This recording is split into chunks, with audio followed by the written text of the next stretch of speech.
നിങ്ങൾ ഇപ്പോൾ സ്ക്രീനിൽ കണ്ടുകൊണ്ടിരിക്കുന്ന ഈ ഒരു തിയേറ്റർ ഏതാണെന്നറിയോ? ട്രിവാൻഡ്രംകാർ ഇപ്പോൾ ഈ ഒരു വീഡിയോ കാണുകയാണെന്നുണ്ടെങ്കിൽ ഇപ്പം എൻ്റെ അടുത്ത് ചോദിക്കും, എടേ ഞങ്ങളുടെ ഏരിയസ് ബുക്സ് തിയേറ്ററിനെ കാണിച്ചിട്ട് നീ ഞങ്ങളോട് ചോദിക്കുന്നത് ഏത് തിയേറ്റർ ആണെന്ന്. പക്ഷെ അവിടെ ഒരു ട്വിസ്റ്റ് ഉണ്ട്. ഇത് നമ്മുടെ ഏരിയസ് ബുക്സ് തിയേറ്റർ അല്ല കേട്ടോ. ഇത് പഴയ എസ് എൽ തിയേറ്റർ കോംപ്ലക്സ് ആണ്.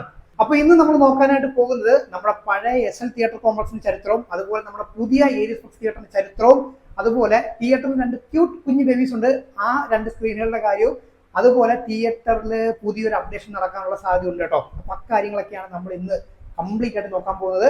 അപ്പൊ തുടങ്ങിയാലോ? എസ് എൽ തിയേറ്ററിന്റെ ചരിത്രം പറയുകയാണെങ്കിലേ 1982 ഓപ്പൺ ചെയ്ത ഒരു തിയേറ്ററാണ് നമ്മുടെ എസ് എൽ തിയേറ്റർ കോംപ്ലക്സ്. അപ്പൊ 4 സ്ക്രീൻ ആയിരുന്നു അവിടെ ഉണ്ടായിരുന്നു കേട്ടോ. അപ്പോൾ അന്നേ ഒരു മൾട്ടിപ്ലക്സ് ലെവലിൽ ഉണ്ടാക്കിയ ഒരു തിയേറ്റർ തന്നെയാണ്. അപ്പോൾ 2 വലിയ സ്ക്രീൻ അതുപോലെ തന്നെ 2 ചെറിയ സ്ക്രീൻ. സ്ക്രീനിന്റെ പേര് ഏതൊക്കെയാണെന്ന് ചോദിക്കുകയാണെങ്കിലേ അതുല്യ, അശ്വതി, അഞ്ജലി, ആതിര, ഈ 4 സ്ക്രീനുകളാണ് നമ്മുടെ എസ് എൽ തിയേറ്റർ കോംപ്ലക്സ് ഉണ്ടായിരുന്നത്. ഇതിനകത്തെ ഏറ്റവും വലിയ സ്ക്രീൻ എന്ന് പറഞ്ഞു കഴിഞ്ഞാൽ നമ്മുടെ അതുല്യ സ്ക്രീനാണ്.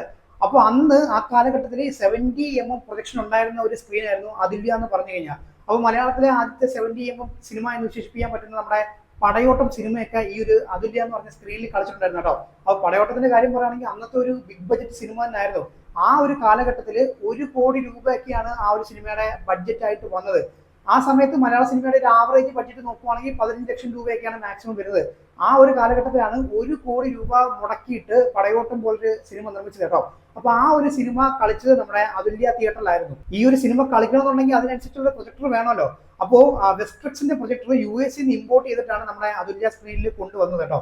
അതുപോലെ തന്നെ സറൗണ്ട് സൗണ്ട് ഒക്കെ ആദ്യമായിട്ട് എക്സ്പീരിയൻസ് ചെയ്തത് ഈ ഒരു സിനിമയിലായിരുന്നു. അതായത് അന്ന് 5 ട്രാക്ക് അനലോഗ് സറൗണ്ട് ഒക്കെ ആയിരുന്നു ഈ ഒരു സിനിമയ്ക്ക് ഉണ്ടായിരുന്നത് കേട്ടോ. അപ്പം ആദ്യമായിട്ട് ഒരുപക്ഷെ മലയാളികൾ ഒരു സറൗണ്ട് സൗണ്ട് ഒക്കെ ആസ്വദിച്ചത് ഈ ഒരു സിനിമയിലൂടെ ആണ്. 1986 ഒരു ഓണ സമയത്ത് നമ്മുടെ മമ്മൂക്കാടെ 4 സിനിമകൾ ഒരേ സമയം ഈ 4 സ്ക്രീനുകളും കളിച്ചിരുന്നു എന്നുള്ളതാണ് ഏറ്റവും വലിയ പ്രത്യേകത.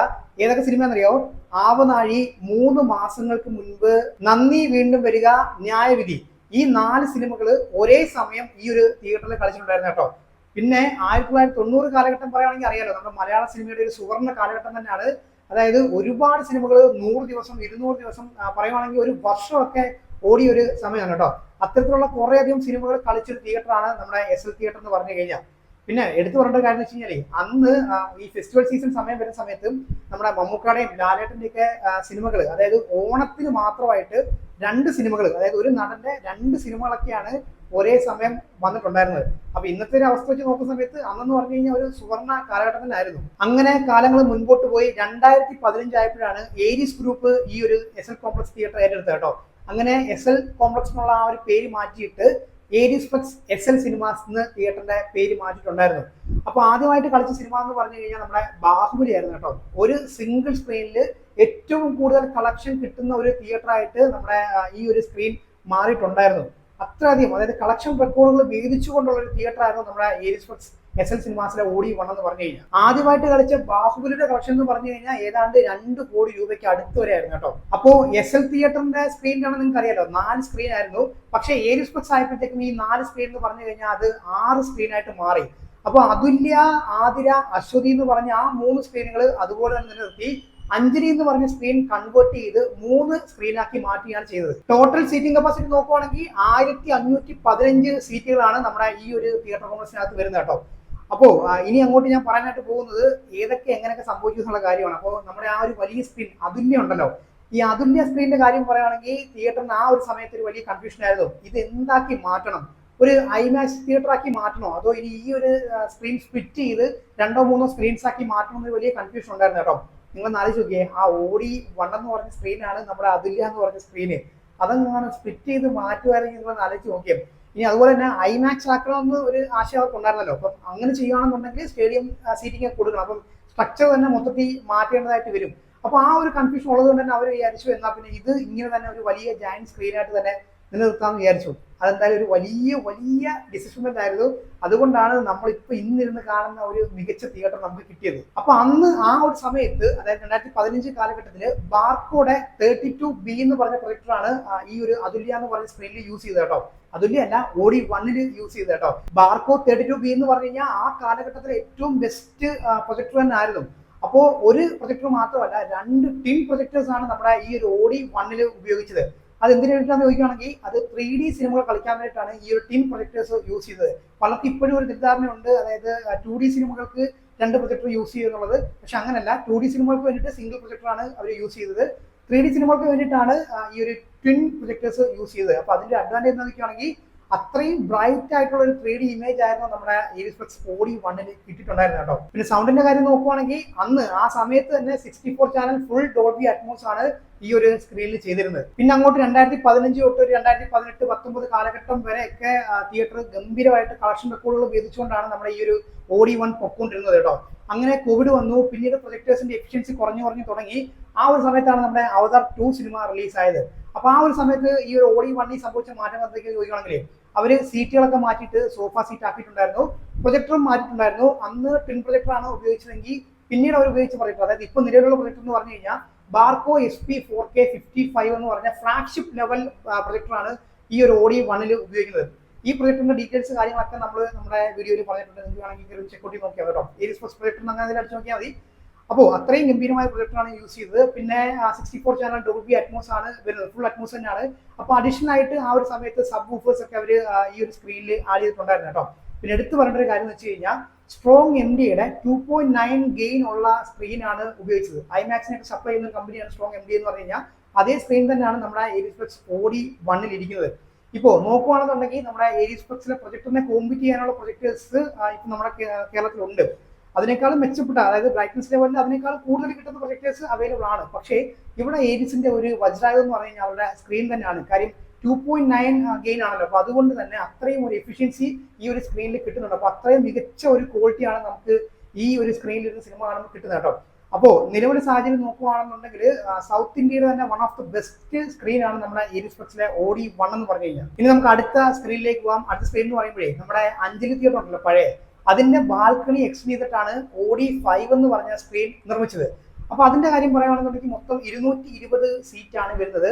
ബാർക്കോടെ 19B എന്ന് പറഞ്ഞിട്ടുള്ള 4K പ്രൊജക്ടറാണ് ഈ ഒരു സ്ക്രീനിൽ ഉപയോഗിക്കുന്നത് കേട്ടോ. അതുപോലെ തന്നെ ഡോൾബി അറ്റ്മോസ് സ്ക്രീൻ തന്നെയാണ്. നമ്മുടെ OD1 കഴിഞ്ഞാൽ ഏറ്റവും മികച്ച സ്ക്രീൻ എന്ന് പറഞ്ഞു കഴിഞ്ഞാൽ OD5 തന്നെയാണ്. പിന്നെ ഇവിടുത്തെയും സ്ക്രീൻ അവർ മാറിയിട്ടുണ്ടായിരുന്നു. സ്ട്രോങ് MDയുടെ സ്ക്രീൻ തന്നെയാണ് നമ്മുടെ OD5 ഉപയോഗിക്കുന്നത്. 2.5 ഗെയിൻ റേഷ്യോ ഉള്ള ലേസർ സ്ക്രീൻ തന്നെയാണ് ഈ ഒരു സ്ക്രീനിലും അവർ ഉപയോഗിക്കുന്നത്. അപ്പൊ അതിനകത്ത് ചെറിയൊരു അപ്ഡേഷൻ പറയാനായിട്ടുണ്ട്. മിക്കവാറും അതായത് ലേസർ സ്ക്രീൻ ആണല്ലോ ഈ ഒരു OD5 ഉപയോഗിക്കുന്നത്. അപ്പൊ അതുകൊണ്ട് തന്നെ തിയേറ്ററിലെ ആ ഒരു ബാർകോഡ് ഇപ്പോഴത്തെ 19B പ്രൊജക്ടർ മാറ്റിയിട്ട് ഒരു ലേസർ പ്രൊജക്ഷൻ വരാനുള്ള എല്ലാ സാധ്യതകളും ഉണ്ട്. അതിന് മുന്നോടിയായിട്ടാണ് അവർ ഈ ഒരു സ്ക്രീൻ തന്നെ വെച്ചത് കേട്ടോ. അത് നമുക്ക് ഉടനെ തന്നെ പ്രതീക്ഷിക്കാൻ പറ്റുന്ന ഒരു കാര്യം തന്നെയാണ്. അങ്ങനെ നോക്കുകയാണെന്നുണ്ടെങ്കിൽ നിങ്ങൾക്ക് OD1 കിട്ടില്ല എങ്കിൽ പോലും OD5 കണ്ടു കഴിഞ്ഞാൽ ആ ഒരു ഗംഭീര എക്സ്പീരിയൻസ് തന്നെ സിനിമ കാണാനായിട്ട് പറ്റും. ഞാൻ നേരത്തെ പറഞ്ഞായിരുന്നു അഞ്ജലി സ്ക്രീനെ സ്പ്ലിറ്റ് ചെയ്ത് 3 മാറ്റിയത്. അപ്പം OD5 മാറി. ഇനി അടുത്ത 2 സ്ക്രീൻ എന്ന് പറഞ്ഞു കഴിഞ്ഞാൽ OD4 അതുപോലെ തന്നെ OD6 ആണ് കേട്ടോ. OD4ന്റെ കാര്യം നോക്കുവാണെങ്കിൽ അവിടെ 156 സീറ്റാണ് വരുന്നത്. പ്രൊജക്ഷന്റെ കാര്യം നോക്കുവാണെങ്കിൽ ബാർകോഡ് 2K പ്രൊജക്ഷൻ ആണ്, അതുപോലെ തന്നെ ഡോൾബി 7.1 ആണ് വരുന്നത്. ഇനി OD6ന്റെ കാര്യം നോക്കുവാണെങ്കിൽ അവിടെയും ബാർകോഡ് 2K പ്രൊജക്ഷനും അതുപോലെ തന്നെ ഡോൾബി 7.1 ആണ് വരുന്നത്. 169 സീറ്റാണ് ഈ ഒരു OD6ന്റെ സീറ്റിംഗ് കപ്പാസിറ്റി. അപ്പോൾ ഇനി അടുത്ത 2 സ്ക്രീനുകളിലേക്ക് കടക്കാം. അവിടെയാണ് എല്ലാവർക്കും ഒരു കല്ലുകടി ഉള്ളത്.